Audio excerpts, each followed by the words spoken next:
De una vez quiero darle las gracias a todas las personas que se han hecho miembros del canal, gracias a Noé Michel, a Mirko Lonca Soto, a Sergio Ortega, a David Alarcón, a Richard Echegaray, a Juan Felipe Rodríguez y a Marlon Barnes. Recuerda que en la descripción de este video y de todos los videos de este curso de CCNA te voy a dejar el link para que te hagas miembro del canal si así deseas contribuir con este nuevo proyecto, este nuevo curso. También te voy a dejar el link de PayPal por si también deseas colaborar a través de PayPal. Recuerda que esto no es obligatorio, todo el contenido que voy a estar dando acá en este nuevo curso es de manera gratuita para todos ustedes. Sin embargo, si desean contribuir con todo este trabajo que vengo realizando acá, pues ahí están los links. Puedes hacerlo a través de miembro del canal o a través del link de PayPal. Vamos a iniciar este curso hablando de un host y su rol en la red. Y es que si deseas conectarte en línea global, tu computadora, tu tablet, tu teléfono inteligente, primero deben estar conectados a una red. Y esta red debe estar conectada a internet. Sé que muy pocas veces has escuchado la palabra host, pero todas las computadoras que están conectadas a la red y participan directamente en ella se clasifican como un host. Un host también lo puedes llamar como dispositivo final. Sin embargo, el término host se refiere específicamente a los dispositivos en los que se le asigna un número para su comunicación. Este número identifica cualquier host dentro de una red determinada. Estos números son la dirección IP. Una dirección IP identifica el host y la red a la que está conectado el host. Esta dirección debe ser única dentro de la red. Así como cuando tú das la dirección de tu casa en el correo postal para recibir cualquier encomienda, asimismo es una dirección IP. Normalmente se utiliza para poder ubicar un host dentro de la red. Los servidores son computadoras con software que les permite proporcionar información como correo electrónico o página web a otros dispositivos finales en la red. Cada servicio requiere un software de servidor independiente. Por ejemplo, para proporcionar servicios web a la red, un servidor requiere un software de servidor web. Una computadora capacitada a nivel de hardware puede ejecutar varios software servidor. Es decir, en una computadora puede estar alojado un servidor web y un servidor de correo al mismo tiempo. Son dos servicios independientes pero alojados en un mismo servidor, lo que se le conoce en la actualidad como la virtualización. Como mencioné anteriormente, los clientes son un tipo de host. Los clientes disponen de software para solicitar y mostrar la información obtenida del servidor.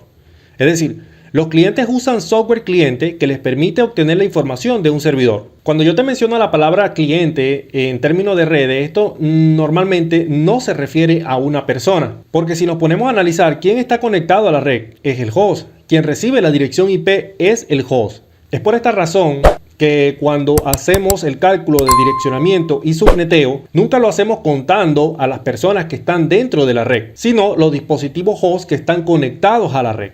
No te asustes con la palabra direccionamiento y subneteo porque eso lo vamos a ver más adelante. Los servidores utilizan software de servidor. Por ejemplo, un servidor de correo debe utilizar un software de servidor y los clientes pueden acceder a este servidor utilizando un navegador web. Tú te conectas diariamente a los servidores de Gmail para acceder al correo y solicitar la información en tu bandeja de entrada. Tú puedes acceder a Gmail a través de un navegador web, que puede ser Chrome, Firefox, entre otros. Un servidor web utiliza un software de servidor y en este se aloja toda la información de una página web. Y tú, en este caso, utilizas una aplicación cliente para poder acceder a una página web. Esta aplicación puede ser un navegador como Chrome o Firefox. Un navegador web como Chrome o Firefox es un ejemplo de software de cliente. Una única PC también puede ejecutar varios tipos de software de cliente. Por ejemplo, un usuario puede consultar el correo electrónico y ver una página web y hacer otro tipo de tareas simultáneamente. El software de cliente y servidor generalmente se ejecuta en computadoras separadas, pero también es posible usar una computadora para ambos roles. Como ya lo dije anteriormente, un servidor es una computadora que en la mayoría de los casos empresariales debe tener un requerimiento de hardware avanzado.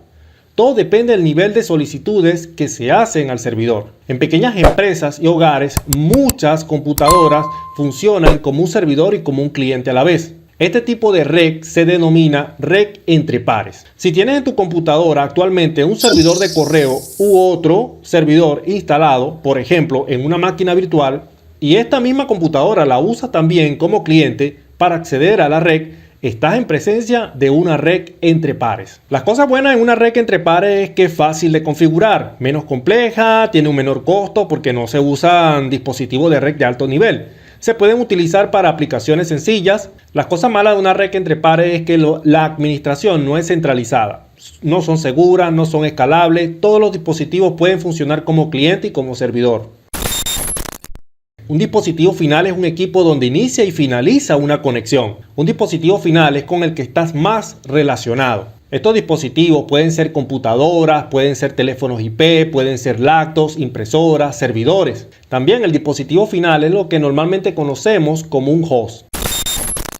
Los dispositivos intermediarios son los que interconectan a los dispositivos finales y usan tanto la dirección MAC como la dirección IP de un host para poder llevar todas sus solicitudes hasta el destino, que puede ser un servidor. Cuando inicias sesión en tu correo electrónico, esa solicitud va hasta los servidores de Gmail, Hotmail, entre otros.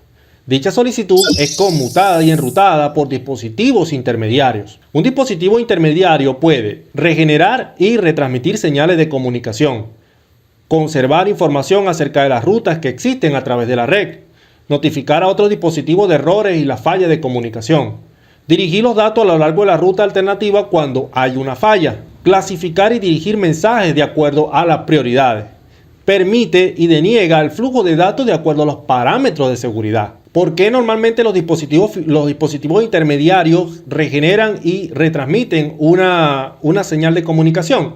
Porque normalmente los routers pueden recibir una señal a través de una interfaz, por ejemplo en la interfaz de entrada, y generan nuevamente la señal para poderlas transmitir hacia otra interfaz, en este caso para poder llegar al destino. ¿Por qué se dice que estos dispositivos conservan la información acerca de las rutas? Todos los enrutadores tienen una tabla de enrutamiento que normalmente siempre se configura cuando nosotros vamos a realizar pues la configuración del routing o del enrutamiento. ¿Okay? Siempre agregamos todas las direcciones IP que normalmente son vecinas o de las cuales están conectadas, en este caso directamente a nuestro router. Pues él forma una tabla de enrutamiento. A través de esa tabla de enrutamiento él puede conseguir cualquier ruta hacia el destino, pues obviamente tomando también la referencia de las rutas que tienen los otros dispositivos también configuradas. Con todo esto puedes conocer que los dispositivos intermediarios pueden ser un router inalámbrico, un router de conexión por cable, puede ser un switch LAN, puede ser un switch multicapa o multilayer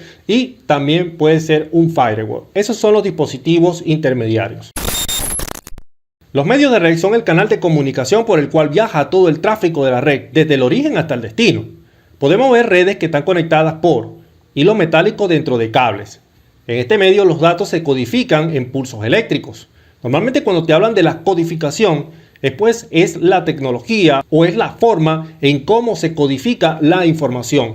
Por ejemplo, cuando hablamos de hilos metálicos, hablamos de cables, normalmente cables UTP, cables de par trenzado, que son de cobre. Bien, estos cables, pues normalmente su codificación es a través de pulsos eléctricos. También podemos ver la fibra de vidrio o plástico, que es la fibra óptica. Aquí los datos se codifican en pulsos de luz. Transmisiones inalámbricas, los datos se codifican por modulación en frecuencia especificadas en ondas electromagnéticas. Debes siempre tomar en cuenta algunos criterios antes de utilizar cualquiera de estos medios de red. Por ejemplo, la distancia máxima en la que el medio transporta una señal de manera exitosa, el entorno en el que se instalan estos medios, la cantidad de datos que se van a transmitir y el costo del medio y su instalación.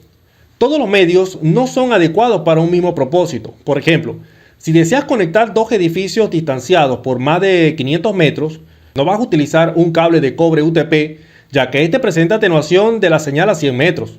En este caso debes utilizar un cable de fibra óptica o un medio inalámbrico. Ahora, esto también depende del costo e instalación, porque si los requerimientos de ancho de banda no son tan elevados, una opción inalámbrica puede ser acertada. Sin embargo, si los requerimientos de ancho de banda son elevados, la opción de fibra óptica es la más adecuada. Representar la interconexión de una red es fundamental y todos los componentes de una red se representan por símbolos. Un diagrama proporciona una manera fácil de comprender cómo se conectan los dispositivos a una red grande. Este tipo de representación de una red se denomina diagrama de topología. La capacidad de reconocer la representación lógica de los componentes físicos de red es fundamental para poder visualizar funciones de una red. Estos diagramas también utilizan terminologías para describir un dispositivo y el medio de conexión. Por ejemplo, tarjeta de interfaz de red, que es la que conecta físicamente el dispositivo final a la red. El puerto físico, que es un conector o conexiones en un dispositivo de red, donde se conectan los medios de un terminal u otro dispositivo de red. Por ejemplo, un switch que puede estar conectado a un router, o un host o un dispositivo final que puede estar conectado a un switch. Las interfaces, puertos especializados en un dispositivo de red que se conectan a redes individuales. Debido a que los routers normalmente conectan redes, los puertos en un router se denominan interfaz de red, mientras que en el switch se denominan puertos. Así que no te confundas a la hora de utilizar esta terminología, que es súper importante. Cuando hablamos de un router, hablamos de interfaz de red, pero cuando hablamos de un switch, hablamos de puertos de red. Estas son bases documentales que se realiza para tener una información de un mapa visual que informe cómo está conectada toda la red. El mapa de topología es una fase de diseño de una red y que debe ser obligatoria si deseas tener un orden en el proyecto. Por ejemplo, hablemos de un diagrama de topología física. La topología física ilustra la ubicación física de todos los componentes y medios de transmisión de la red. Por ejemplo, puedes ver cómo se identifica cada zona donde se encuentran los dispositivos intermediarios y finales. Esta es una topología física. Cuando normalmente nosotros identificamos la ubicación de los dispositivos, por ejemplo, finales y los dispositivos intermediarios, estamos hablando de una topología física. Los diagramas de topología lógica se diferencian de esto en que estos visualizan los dispositivos, los puertos y el direccionamiento de la red. Existen redes de diferentes tamaños, desde redes que conectan dos computadoras hasta redes que conectan millones de computadoras. Las redes domésticas permiten compartir recursos de impresora, imágenes, música, video y conectarse a internet. Las redes de oficina pequeña o doméstica, denominadas como SOHO, permiten a las personas trabajar desde casa o desde una oficina remota. Obviamente, si te vas a conectar a través de un acceso remoto a tu empresa o a una red empresarial, normalmente siempre lo hacemos a través de una VPN para que el tráfico sea seguro. Esto normalmente lo hacemos para poder proteger toda la información que está viajando desde la empresa hasta tu domicilio. Las empresas y las grandes organizaciones usan redes para proporcionar esta interconexión, almacenamiento y acceso a la información a los servidores de red. Estas redes proporcionan correo electrónico, mensajería instantánea y colaboraciones entre empleados. Vean que la Internet es la red más extensa que existe. En realidad, el término Internet significa red de redes. Es una colección de redes privadas y redes públicas interconectadas en todo el mundo. Las redes medianas o grandes, como las que se utilizan en corporaciones y escuelas, pueden tener muchas ubicaciones en cientos o miles de hosts interconectados. Y las redes mundiales, como Internet, es una red de redes que conecta cientos y millones de computadoras en todo el mundo.